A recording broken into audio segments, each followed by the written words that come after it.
the security officer suddenly came across a terrifying scene. A passenger's suitcase was found to contain a biochemical bomb.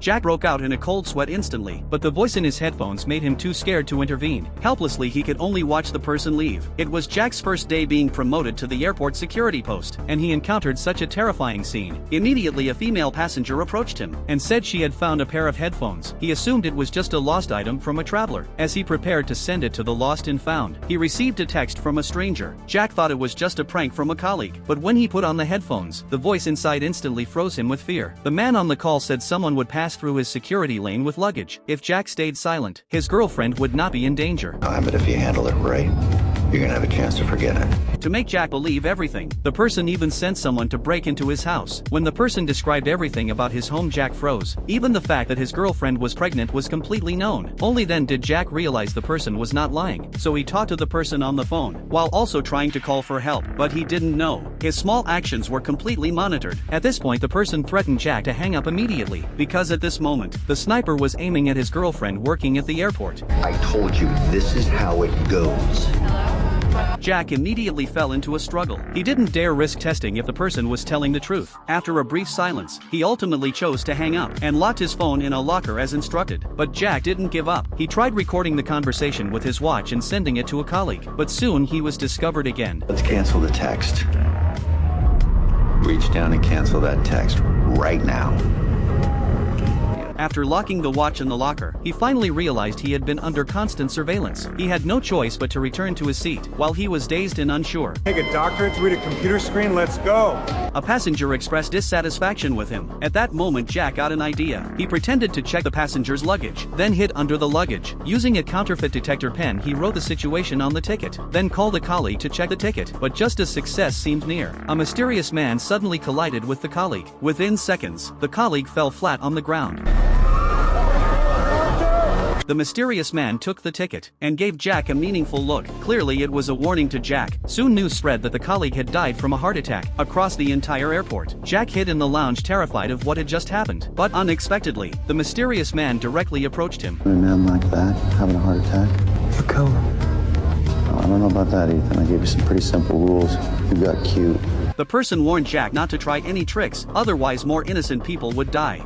Seeing no other options, Jack returned to his seat, but at that moment, he noticed his post had already been taken over by a colleague. Then his supervisor told him a colleague had suddenly died, and decided the security team leader would replace Jack, temporarily sending him back to his original position. Faced with this sudden change, Jack felt a secret relief, thinking that whatever happened next was no longer his concern. But the next second, the man in the headphones told him to retake his post, because the man's subordinates were already on the way. There was no time to redeploy. Jack felt hopeless. The man threatened his girlfriend again. He had no way to refuse. He could only figure out a way to return to his post. At that moment, he saw a colleague drinking coffee. He glanced at a sign, and immediately got an idea. He sneaked into a convenience store through an employee passage, took 2 small bottles of whiskey, and hurried to the lounge. He poured a cup of coffee, and then poured in all the whiskey. Then, Jack went to his colleague, claiming he left his phone nearby. While the colleague turned to look, he quickly swapped the coffee. It's nothing there. No? Oh, I put it in the lost phone. The mysterious man watched and cooperated in filing a complaint against the colleague. Thus the colleague was fired on the spot for drinking at work, and Jack was naturally returned to security. With the mysterious man's hint, soon after, the final person appeared. He placed the suitcase on the security lane, and then the opening scene of the movie happened. Although the system kept warning of dangerous items, Jack didn't dare make a sound, letting the man pass with the bomb. But as the man was about to take the suitcase onto the plane,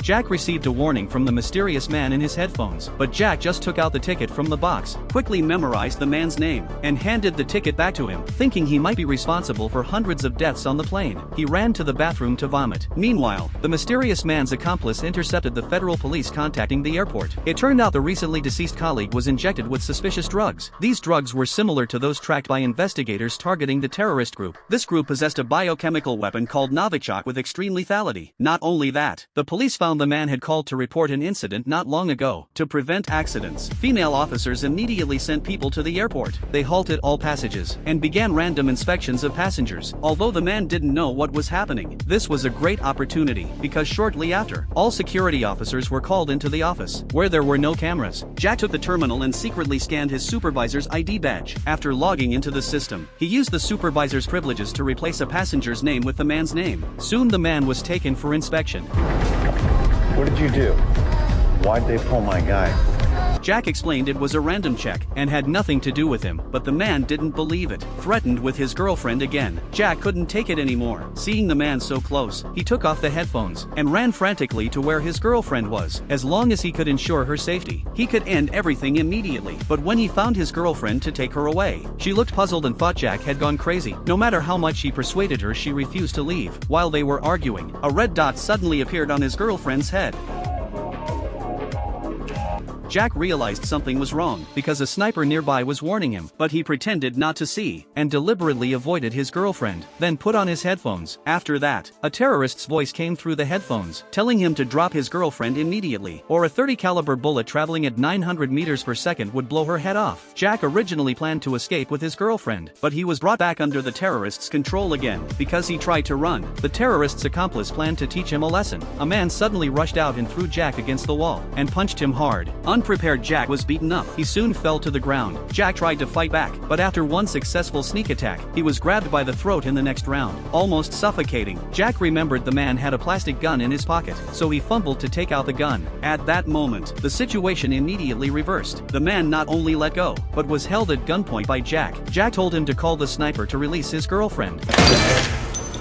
Let's do it your way. Then the terrorist stood up and took a phone out of his pocket. Just when Jack thought the man was subdued, he lightly tapped the screen, but not the call button. Instead, it triggered a time bomb that had been pre-installed in the suitcase. Along with the bomb were terrorist chemical weapons. At this moment, the bomb was in the airport office. Once the bomb goes off, the toxic gas inside would spread through the airport ducts. Tens of thousands of people would be killed. Once the countdown starts, it can only be stopped manually. The terrorist's phone could no longer control it. Only the terrorist himself knew how to disarm it. He ordered Jack to break into the office and stop the timer. Otherwise, the bomb would explode in 10 minutes. After a struggle, Jack unexpectedly ended up back at square one. Then, he sprinted toward the office. The boss still didn't realize the man beside him was a terrorist. Jack charged straight in. He had no time to explain to the boss. He immediately threatened him with a gun. He didn't expect his usually obedient subordinate to act like a different person. Meanwhile, the terrorist ordered him to kill the boss immediately, or he wouldn't reveal how to stop the countdown. Jack didn't know what to choose. At that moment, the terrorist beside him suddenly stood up. He shoved a ballpoint pen into the boss's neck. Jack froze in shock, but then, the terrorist said he didn't do it on purpose. Turns out he was a victim just like Jack. The terrorists had kidnapped his family and forced him to carry a suitcase onto the plane, and now he was ordered to kill the boss. He had no choice but to comply. This caught Jack off guard. He realized he wasn't the only one being manipulated. No time to think, the focus now was disarming the bomb in the suitcase. With the terrorist's voice guidance, Jack successfully opened the suitcase. Inside were two cylindrical containers. Only 3 minutes and 20 seconds remained before the explosion. Following instructions, Jack flipped the switches on both sides of the suitcase. He removed the entire device from inside. Then he rotated the switch under the timer clockwise. Unexpectedly, the time bomb was designed so ingeniously. There was a circular button on the back. Pressing it switched the device to manual mode. Only after this step could the countdown be stopped. Then, following the prompts, Jack carefully opened the rack holding the containers. Then he removed the container on the right. There was a reset button underneath. Pressing it would stop the countdown, but the space inside was too small. His hand couldn't reach in. Jack looked around and saw a ballpoint pen on the ground. It was the same one that had killed the boss earlier. After repeated attempts, he finally disarmed the timer. After that, the terrorists instructed them to deliver the suitcase to the sorting center. Only then would the mission be considered successful. Their families would be safe as well. For Jack, this was easy, but what he didn't expect was, as the two arrived at the sorting center, the man behind secretly aimed a gun at him. Luckily, Jack saw the movement in a mirror and narrowly avoided the bullets. Turns out the other terrorist gave the man an extra order: kill Jack before completing the mission, or his family would be in danger. During their deadly struggle, Jack kicked the suitcase off the conveyor belt. Then they both went down below. As he reached to pick up the suitcase, the man relentlessly pursued him. They rushed to the luggage-filled sorting center. The man fired repeatedly at Jack, forgetting the gun was made of plastic. After a few shots, the barrel heated up rapidly. The plastic softened and then